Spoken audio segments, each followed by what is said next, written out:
Hi all, welcome back the video. ഇന്ന് നമ്മൾ banking and insurance എന്ന ഒരു ന്യൂ ടോപ്പിക്കാണ് സ്റ്റാർട്ട് ചെയ്യുന്നത്. അതിലൊരു ചെറിയ ഏരിയ നോൺ പെർഫോമിംഗ് അസറ്റ് അല്ലെങ്കിൽ NPAs എന്നറിയപ്പെടുന്നു. ഇതിനെക്കുറിച്ചാണ് ഡിസ്കസ് ചെയ്യുന്നത്. നോക്കാം. നോൺ പെർഫോമിംഗ് അസറ്റ് അഥവാ NPA, an asset that may be loan or credit which ceases to generate income for bank. Actually ഒരു ബാങ്കിന് ഇൻകം ജനറേറ്റ് ചെയ്യുന്നത് അവരുടെ ലോണ് ഓർ ക്രെഡിറ്റിൽ നിന്നാണ്. അവർ എത്ര ലോൺ പ്രൊവൈഡ് ചെയ്യുന്നു അതാണ് അവരുടെ ആക്ച്വൽ അസറ്റ്, അല്ലെങ്കിൽ അതിൽ നിന്നാണ് അവർക്ക് ഇൻകം ജനറേറ്റ് ചെയ്യുന്നത്. The RB defines NPA as a credit in respect of which the interest or the principal remain overdue for a period of 90 days or more.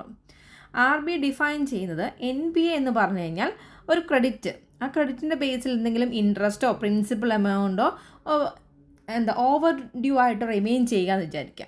എത്ര കാലത്തേക്ക്? ഒരു 90 ഡേയ്സോ അതിൽ കൂടുതലോ ഓവർ ഡ്യൂ, അത് അടയ്ക്കുന്നില്ല. ആ ഒരു പെർട്ടിക്കുലർ ഇൻട്രസ്റ്റോ പ്രിൻസിപ്പൽ എമൗണ്ടോ അടയ്ക്കാതെ ഇങ്ങനെ ഒരു 90 ഡേയ്സോ അതിൽ കൂടുതലോ പോയി കഴിഞ്ഞാൽ that type of credit or asset is known as non performing asset. Non performing asset എന്നാണ് അറിയപ്പെടുന്നത്. ഇവിടെ ശ്രദ്ധിക്കേണ്ട കാര്യം എന്താണ്? 90 ഡേയ്സ് ഓർ മോർ, അല്ലേ?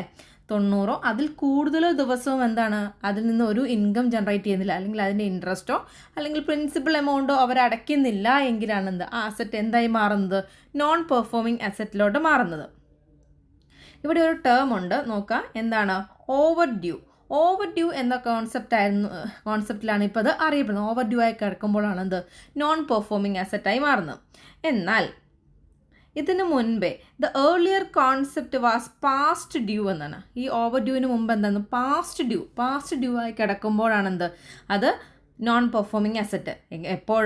30 ഡേയ്സ്, 30 ദിവസം എന്താണ് പാസ്റ്റ് ഡ്യൂ ആയി കിടക്കുക. 30 ദിവസത്തിൽ യാതൊരു അടവും വന്നില്ല എങ്കിൽ അതിനുശേഷം അത് ആ പീരീഡ് മാറി 2 ക്വാർട്ടേഴ്സ് അല്ലെങ്കിൽ 210 ദിവസമോ അതിൽ കൂടുതലോ അതിൽ നിന്നൊരു ഇൻകം ജനറേറ്റ് ചെയ്യാത്ത സിറ്റുവേഷനെ നോൺ പെർഫോമിംഗ് അസറ്റായി ട്രീറ്റ് ചെയ്തിരുന്നു. അതിനുശേഷമാണെന്ത് എന്ന് മുതലാണ്? 31 മാർച്ച് 2001 മുതൽ എന്താണ് the past due concept has been dispensed. Past due എന്ന ഈ കോൺസെപ്റ്റ് എന്ത് ചെയ്തു? ഡിസ്പെൻസ് ചെയ്യാണ് ചെയ്തത്. അതിന് പകരം ഇപ്പോൾ വന്ന കോൺസെപ്റ്റാണ് ഓവർ ഡ്യൂ എന്ന ഈ കോൺസെപ്റ്റ്. അപ്പം ഇത് ശ്രദ്ധിക്കേണ്ട കാര്യം, 90 ഡേയ്സ് ഓർ മോർ ഒരു ക്രെഡിറ്റ് ഓവർ ഡ്യൂ ആയി കിടന്നാൽ ആ ഒരു പെർട്ടിക്കുലർ അസറ്റ് എന്തായി മാറും? നോൺ പെർഫോമിംഗ് അസറ്റായിട്ടാണ് ട്രീറ്റ് ചെയ്യേണ്ടത്. ഓക്കെ, ക്ലിയർ ആയെന്ന് വിചാരിക്കുന്നു. നെക്സ്റ്റ് നോക്കാം. This non performing asset is classified in 4 categories.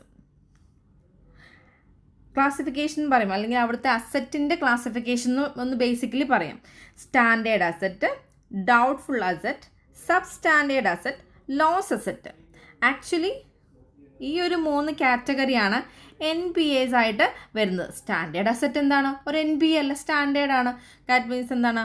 അവിടെ അസറ്റിൽ നിന്ന് ഇൻകം ജനറേറ്റ് ചെയ്യുന്നുണ്ട്. അതിൻ്റെ പ്രിൻസിപ്പൽ എമൗണ്ടോ അല്ലെങ്കിൽ ഇൻട്രസ്റ്റോ നമുക്ക് കിട്ടേണ്ട കറക്റ്റ് സമയത്തിനുള്ളിൽ നമുക്ക് കിട്ടുന്നുണ്ട്. That means non as standard asset. അതല്ലാതെ ഡൗട്ട്ഫുൾ അസറ്റുകൾ ഉണ്ടാവാം, സബ് സ്റ്റാൻഡേർഡ് അസറ്റുകൾ ഉണ്ടാവും, ലോസ് അസറ്റ്. ഇങ്ങനെ അസറ്റിൻ്റെ ക്ലാസിഫിക്കേഷൻ ഇങ്ങനെ 4 ഓക്കെ, അപ്പം ഇനി നോക്കാം ഡീറ്റെയിൽ ആയിട്ട് ഇവ ഓരോന്നും എന്താണെന്ന് നോക്കാം.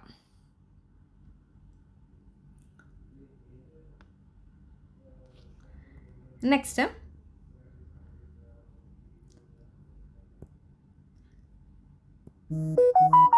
Standard asset. Next standard asset എന്താണെന്ന് നോക്കാം. ഇവിടെ നോക്കാം. സ്റ്റാൻഡേർഡ് അസറ്റ് എന്ന് പറഞ്ഞാൽ the asset is one which does not disclose any problems and which does not carry more than normal risk attached to the business.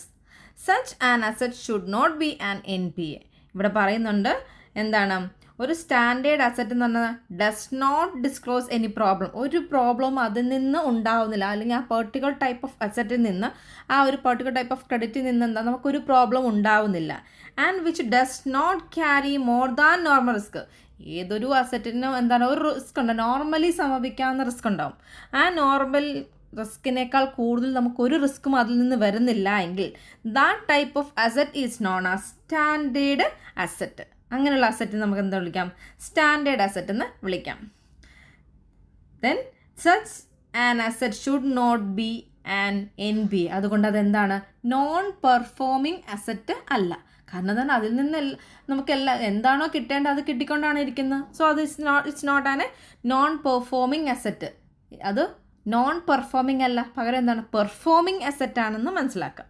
അപ്പോൾ സ്റ്റാൻഡേർഡ് അസറ്റ് ക്ലിയർ ആയെന്ന് വിചാരിക്കുന്നു. Next നോക്കാം, sub standard asset. With effect from 31st March 2005, an asset would be classified as substandard if it remained NPA for a period less than or equal to 12 months. ഇവിടെ not ചെയ്യേണ്ട point 12 months എന്നുള്ളതാണ്. 12 months കുറവ് അല്ലെങ്കിൽ 12 മാസം അതിൽ കുറവോ എന്താണ്? Non performing അസറ്റായി നിലനിന്നാൽ, അതുവരെ 12 മാസം അതിൽ കുറവ് കാലത്തേക്ക് അതിൽ നിന്ന് ഒരു ഇൻകം ജനറേറ്റ് ചെയ്യുന്നില്ല എങ്കിൽ that type of asset is known as sub standard asset. ആ പർട്ടിക്കുലർ ടൈപ്പ് ഓഫ് NPA വിളിക്കുന്നതാണ് സബ് സ്റ്റാൻഡേർഡ് അസറ്റ് എന്ന്. ഓക്കെ,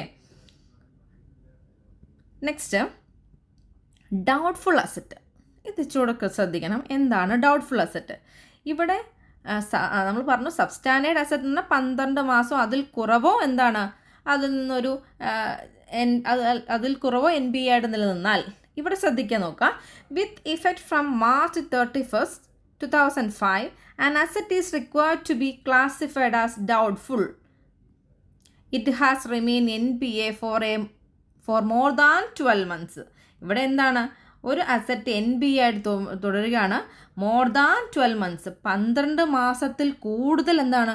ഒരു അസറ്റ് നോൺ പെർഫോമിംഗ് അസറ്റായി തുടർന്നാൽ that type of NPA is known as doubtful asset. അതിനെയാണെന്ത്? Doubtful asset എന്ന കാറ്റഗറിയിലോട്ട് വരുന്നത്. ഇവിടെ ഓർക്കുക, ഗ്രേറ്റർ ദാൻ 12 months ആണ്. എന്നാൽ സബ് സ്റ്റാൻഡേർഡ് അസറ്റ് നമ്മൾ പറഞ്ഞ എന്താണ്? ലെസ് ദാൻ 12 months ആണ്. അത് രണ്ടും മാറിപ്പോവരുത്. ജസ്റ്റ് ഒന്ന് ഓർത്ത് വെക്കാം. ഓക്കെ, ഇതാണ് ഡൗട്ട്ഫുൾ അസറ്റ്. നെക്സ്റ്റ് ആണ് ലോസ് അസറ്റ്.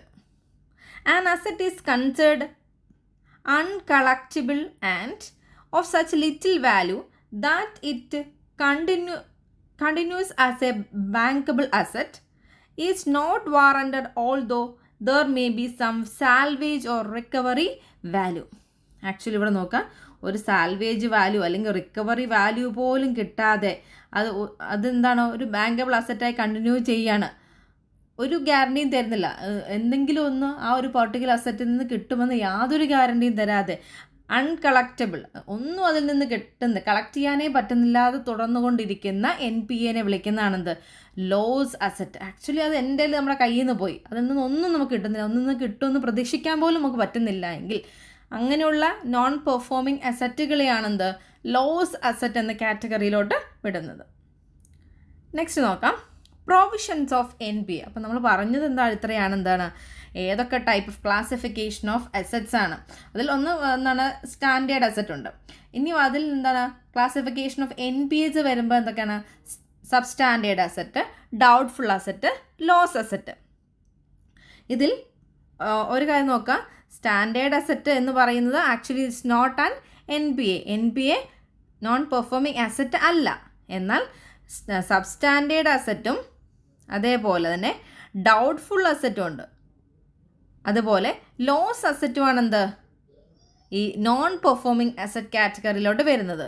സബ് സ്റ്റാൻഡേർഡ് എന്ന് പറഞ്ഞാൽ എന്തായിരുന്നു? ഒരു അസറ്റ് 12 മാസം അതിൽ കുറവോ എന്താണ്? നോൺ പെർഫോമിംഗ് അസറ്റായിട്ടുണ്ടെങ്കിൽ അതാണെന്ത്? Sub standard asset. Doubtful asset എന്ന് പറഞ്ഞാൽ 12 മാസത്തിൽ കൂടുതൽ അത് NPA ആയി നിലനിന്നാൽ അത് ഡൗട്ട്ഫുൾ അസറ്റായി. ലോസ് അസറ്റ് എന്ന് പറഞ്ഞാൽ അതിൽ നിന്ന് ഒന്നും കളക്ട് ചെയ്യാൻ പറ്റുന്നേ ഇല്ല. That is known as loss asset. Then next നോക്കാം, ഒരു ബാങ്ക് ഇങ്ങനെയുള്ള അസറ്റുകൾക്ക് എത്ര പ്രൊപ്പോർഷനാണെന്ത്? പ്രൊവിഷൻ എന്ന രീതിയിൽ മാറ്റി വെക്കേണ്ടത്, എത്ര രൂപയാണ് മാറ്റി വെക്കേണ്ടതെന്ന് നോക്കാം. ലോസ് അസറ്റ് ആണ് എങ്കിൽ, ഇപ്പോൾ ലോസ് അസറ്റ് ആണെങ്കിൽ 100% ഓഫ് ദി ഔട്ട്സ്റ്റാൻഡിങ്, നമുക്ക് കമ്പനിയിൽ എത്ര ഔട്ട്സ്റ്റാൻഡിങ് ആണ്, ഇനി എത്ര അടയ്ക്കാനുണ്ടോ അടയ്ക്കാനുള്ള ഫുൾ എമൗണ്ടിന് നമ്മൾ എന്താണ്? പ്രൊവിഷൻ ക്രിയേറ്റ് ചെയ്ത് വെച്ചിരിക്കണം. കാരണം നമുക്കറിയാം ലോസ് അസറ്റ് എന്ന് പറഞ്ഞാൽ ഇനി അതിൽ നിന്നൊന്നും കിട്ടില്ല. സോ എന്താണ്? ഇനി കിട്ടാനുള്ളതെല്ലാം എത്ര എമൗണ്ട് ഉണ്ടോ അതിന് മൊത്തം നമ്മൾ പ്രൊവിഷനും മാറ്റി വെച്ചിരിക്കണം. സോ ലോസ് അസറ്റിൻ്റെ പ്രൊവിഷൻ എന്ന് പറയുന്നത് 100% ഓഫ് ദി ഔട്ട്സ്റ്റാൻഡിങ്. ഇനി കിട്ടാനുള്ള എമൗണ്ട് ഫുള്ളും എന്താണ് പ്രൊവിഷനായിട്ട് നമ്മൾ മാറ്റി വെച്ചിരിക്കണം. നെക്സ്റ്റ് കാറ്റഗറിയാണ് എന്ത്? Doubtful asset. ഡൗട്ട്ഫുൾ അസറ്റിനെ രണ്ടായിട്ട് ക്ലാസിഫൈ ചെയ്യാം. അതിലൊരു സെക്യൂർ പോർഷൻ ഉണ്ടാവും, അൺസെക്യൂർഡ് പോർഷൻ ഉണ്ടാവും. അതിൽ സെക്യൂർഡ് പോർഷന് വേണ്ടി ഏകദേശം എന്താണ് 20 to 100% പ്രൊവിഷൻ ക്രിയേറ്റ് ചെയ്ത് വെക്കുക. എന്നാൽ അൺസെക്യൂർഡ് പോർഷൻ എന്താണ് 100% പ്രൊവിഷനുമാണ് നമ്മൾ ക്രിയേറ്റ് ചെയ്യേണ്ടത്. ക്ലിയർ ആയെന്ന് വിചാരിക്കുന്നു. ഇത്രയേ ഉള്ളൂ. ലോസ് അസറ്റിന് 100% പ്രൊവിഷൻ, ഔട്ട്സ്റ്റാൻഡിങ് എത്രയുണ്ടോ അതിൻ്റെ ഫുൾ എമൗണ്ട് പ്രൊവിഷൻ മാറ്റി വെക്കുക. ഡൗട്ട്ഫുൾ അസറ്റിനെ 2 കാറ്റഗറി ആയിട്ട് തിരിക്കുന്നു, അൺസെക്യൂർഡും സെക്യൂർഡും. അതിൽ അൺസെക്യൂർഡിന് 100% പ്രൊവിഷൻ മാറ്റി വെക്കണം. സെക്യൂർഡ് ആണെങ്കിൽ 20 മുതൽ 100 വരെ നമ്മൾ എന്താണ് പ്രൊവിഷൻ മാറ്റി വെക്കുക. അത് ബാങ്കിൻ്റെ പൊട്ടൻഷ്യൽ അനുസരിച്ചാണ് ആ പ്രൊവിഷൻ മാറ്റി വെക്കുന്നത്. ഇതെന്ന് നോക്കാം. ഇത് ടയർ 1, ഇതൊക്കെ RBI സൈറ്റിൽ നിന്ന് എടുത്തിട്ടുള്ളതാണ്. RBI സൈറ്റിൽ കൊടുത്തിരിക്കുന്നതാണ്. ടയർ 1 ബാങ്കുകളും ടയർ 2 ബാങ്കുകളും മീൻസ് RBI ക്ലാസിഫിക്കേഷനിൽ ടയർ ബാങ്കുകൾക്ക് ഡൗട്ട്ഫുൾ അസറ്റ് എത്രത്തോളം പ്രൊവിഷൻ മാറ്റി വെക്കണം എന്നാണ് പറയുന്നത്. ഇവിടെ നോക്കാം. ഫസ്റ്റ് നോക്കിക്കേ, ഇവിടെ കാണാം അപ് ടു 1 ഇയർ. 1 ഇയർ വരെ ഉള്ള മീൻസ് എന്താണ് ഡൗട്ട്ഫുൾ അസറ്റ് 1 ഇയർ വരെ ഉള്ള അസറ്റുകളാണ് എങ്കിൽ അത് 20% ആണ് പ്രൊവിഷൻ മാറ്റി വെക്കേണ്ടത്. നോക്കാം 1 to 3 ഇയർ നമ്മൾ ഇനി അടയ്ക്കാനുള്ള 1 to 3 ഇയേഴ്സ് ഇനി ഉള്ളതാണ്. അങ്ങനെയുള്ള അസറ്റുകളാണെങ്കിൽ അതിന് 30% പ്രൊവിഷൻ റിക്വയർമെൻറ്റ് ഉണ്ട് എന്നാണ്, അല്ലെങ്കിൽ അത്രയും മാറ്റി വെക്കണം എന്നാണ് RBI പറയുന്നത്. ഇനി അതല്ല മോർ ദാൻ 3 ഇയർ, 3 ഇയറിന് മുകളിൽ പോയി കഴിഞ്ഞാൽ കുറച്ച് കണ്ടീഷൻ അത്രത്തോളം നോക്കാണ്ട് ഇത് രണ്ടുമെങ്കിലും അറ്റ്ലീസ്റ്റ് മനസ്സിലാക്കി വെക്കാം. ഈ മോർ ദാൻ 3 ഇയറിൽ വരുമ്പോൾ outstanding stock of NPA as on March 31, 2010 പകരം എന്താ പറയുന്നത് 60% വിത്ത് ഇഫക്റ്റ് ഫ്രം 2011 മുതൽ, അതേപോലെ 75% effect from 2012, 100% with effect from 2013. അത് ഈ 100% ഇപ്പം ആ ഒരു വിത്ത് ഇഫക്റ്റ് ആണ്. ഓരോ ഇയറിലും ഏകദേശം എത്രത്തോളം മാറ്റി വെക്കാൻ RBI പ്രിസ്ക്രൈബ് ചെയ്തു എന്നാണ് ഈ പറയുന്നത്. അപ്പോൾ ഇത്രയും എമൗണ്ട് എങ്കിലും എന്താണ് ടയർ 1 ബാങ്കുകൾ മാറ്റി വെച്ചിരിക്കണം. ഇനി ടയർ 2 ബാങ്കുകളുടെ കാറ്റഗറിയിൽ വരുന്നത് നോക്കാം. അപ് ടു 1 ഇയർ ആണെങ്കിൽ 20%, അപ് ടു 3 ഇയർ ആണെങ്കിൽ 1 to 3 ഇയർ ആണെങ്കിൽ 30%, മോർ ദാൻ 3 ഇയർ ആണെങ്കിൽ 100%. അത് അത്രത്തോളം നമുക്ക് കിട്ടാനുണ്ട്. എത്രത്തോളം ഇയറും കൂടി ഇനി ഉണ്ടെങ്കിൽ അതിനനുസരിച്ച് എന്താണ് നമ്മുടെ പ്രൊവിഷൻ റിക്വയർമെൻറ്റും ആ പ്രൊപ്പോർഷനും മാറിക്കൊണ്ടിരിക്കും. സോ ഇത് മനസ്സിലാക്കിയെന്ന് വിചാരിക്കുന്നു. നെക്സ്റ്റ് നോക്കാം. Sub standard asset. Sub standard അസറ്റുകൾക്ക് എത്ര പ്രൊവിഷൻ മാറ്റി വെക്കണം? A general provision of 10% on total outstanding should be made without making any allowances for DICGC or ECGC guarantee cover and securities available. അതായത് ഇവിടെ മനസ്സിലാക്കേണ്ട പോയിന്റ് ഇത്രയേ ഉള്ളൂ. എത്ര പ്രൊവിഷൻ എന്ന് പറയുന്നത് 10% അല്ലേ, 10% ഓൺ ടോട്ടൽ ഔട്ട്സ്റ്റാൻഡിങ്. ടോട്ടൽ ഔട്ട്സ്റ്റാൻഡിങ്ങിൻ്റെ 10%, അത് ഓർത്ത് വെക്കുക, 10% ആണ് നമ്മൾ ഇവിടെ സബ് സ്റ്റാൻഡേർഡ് അസറ്റുകൾക്കായിട്ട് മാറ്റി വെക്കേണ്ടത്. DICGC എന്ന് പറഞ്ഞാൽ discount and insurance credit guarantee corporation അല്ലെങ്കിൽ എക്സ്പോർട്ട് ക്രെഡിറ്റ് ഗ്യാരണ്ടി കോർപ്പറേഷൻസ് ആണ്. ഇവിടെയൊക്കെ ഗ്യാരണ്ടി ചെയ്തതിന് പുറമെ എന്താണ് അതിനൊക്കെ ഉണ്ടാവുമല്ലോ. ഇതൊന്നും ചെയ്യാതെ അതിനൊക്കെ പകരം എന്ത് ചെയ്യുക, ടോട്ടൽ ഔട്ട്സ്റ്റാൻഡിങ് 10%, അറൗണ്ട് 10%ഓളം നമ്മൾ മാറ്റി വെച്ചിരിക്കണം എന്നാണ് പറയുന്നത്. Next provision on standard asset. നമ്മൾ പറഞ്ഞു NPA normally standard asset normally ഒരു NPA അല്ല, എന്നാൽ പോലും എന്താണ് നോർമൽ ഒരു സ്റ്റാൻഡേർഡ് അസറ്റിന് നമ്മൾ എന്താണ് പ്രൊവിഷൻ ക്രിയേറ്റ് ചെയ്യുക എന്നാണ് പറഞ്ഞത്. From the year ended 31st March 2000 the bank should make a general provision of a minimum of 0.25%, അല്ലേ. മിനിമം എത്ര മാറ്റി വെക്കണം? 0.25% ഓൺ സ്റ്റാൻഡേർഡ് അസറ്റ്. ഇപ്പം ഇൻ കേസ് എല്ലാം നല്ലപോലെ പെർഫോം ചെയ്യുന്ന അസറ്റ് ആയിക്കോട്ടെ, എന്നാൽ പോലും എന്താണ് RBI പ്രിസ്ക്രൈബ് ചെയ്യുകയാണ്, അതിനും ഒരു പ്രൊവിഷൻ ക്രിയേറ്റ് ചെയ്യുക. ചെറിയൊരു പ്രൊപ്പോർഷൻ മതി, അറൗണ്ട് എത്ര 0.25% മതി standard അസറ്റുകൾക്ക്.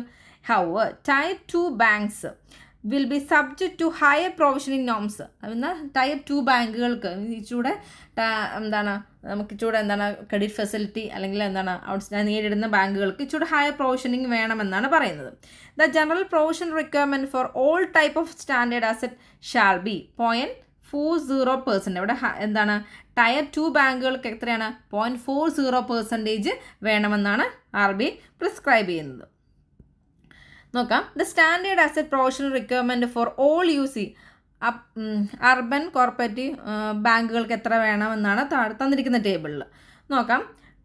Direct advances to agriculture and SME sectors. ഈ SME സെക്ടേഴ്സിന് ഡയറക്റ്റ് അഡ്വാൻസ് കൊടുത്ത കാറ്റഗറിയിലാണെങ്കിൽ അവർക്ക് എന്താണ് ടയർ 2 ബാങ്കുകൾ 0.25%, ടയർ 1 ബാങ്കുകൾ 0.25% പ്രൊവിഷൻ ക്രിയേറ്റ് ചെയ്യുക. ഇനി അതല്ല, കൊമേഴ്ഷ്യൽ റിയൽ എസ്റ്റേറ്റ് സെക്ടറിനാണ് നമ്മൾ ക്രെഡിറ്റ് കൊടുത്തതെങ്കിൽ ആ ടൈപ്പ് നമ്മുടെ ക്രെഡിറ്റിനൊക്കെ എന്ത് ചെയ്യണം, അല്ലെങ്കിൽ അങ്ങനെയുള്ള അസറ്റുകൾക്കൊക്കെ എന്ത് ചെയ്യണം, ടയർ 2 ബാങ്കുകൾ 1%, അതേപോലെ ടയർ 1 ബാങ്കുകൾ 1% പ്രൊവിഷന് ക്രിയേറ്റ് ചെയ്ത് വെക്കണം. The next, all other loans and advances not included in above. മുകളിൽ പറഞ്ഞ ഉൾപ്പെടാത്ത ബാക്കി എല്ലാ അഡ്വാൻസുകൾക്കും അല്ലെങ്കിൽ ബാക്കി എല്ലാ ലോണുകൾക്കും tier 1 bank 0.25%, tier 2 bank 0.4% provision create ചെയ്ത് വെച്ചിരിക്കണം. ഇത് ഏത് കാറ്റഗറിയാണ്? ഓൾ UCBs, അർബൻ കോർപ്പറേറ്റീവ് ബാങ്കുകളാണ് ഈ ഒരു പ്രൊവിഷൻ ക്രിയേറ്റ് ചെയ്യേണ്ടത്. നോക്കിയത് provision towards standard asset need to be netted from gross advances but shown separately as a contingent provision against standard asset. നമ്മൾ ഈ സ്റ്റാൻഡേർഡ് അസറ്റുകൾക്ക് മാറ്റി വെക്കുന്ന ഈ ഒരു പ്രൊവിഷൻ സെപ്പറേറ്റ് ആയിട്ട് ബാലൻസ് ഷീറ്റിൽ കാണിച്ചിരിക്കണം. അണ്ടർ എവിടെയാണ്? Contingent provision against standard asset, അതായത് അതർ ഫണ്ട്സ് ആൻഡ് റിസർവിൻ്റെ അണ്ടറിൽ കണ്ടിജന്റ് പ്രൊവിഷൻ അഗെയിൻസ്റ്റ് സ്റ്റാൻഡേർഡ് അസറ്റായിട്ട് ബാലൻസ് ഷീറ്റിൽ ഈ ഒരു പ്രൊവിഷൻ കാണിച്ചിരിക്കണം. ഇതാണ് ഈ ഒരു പോയിന്റിൽ പറയുന്നത്. അപ്പോൾ ഇത്രയും ക്ലിയർ ആയെന്ന് വിചാരിക്കുന്നു.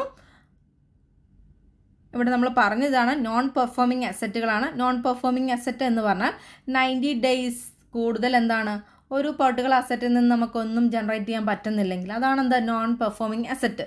അതിൻ്റെ വേരിയസ് ക്ലാസിഫിക്കേഷൻസ് കണ്ടു. അതിന് ഓരോ ക്ലാസിഫിക്കേഷനും ഓരോ ബാങ്കുകളും എത്ര പ്രൊവിഷൻ ക്രിയേറ്റ് ചെയ്ത് വെക്കണമെന്നും കണ്ടു. ഓക്കെ.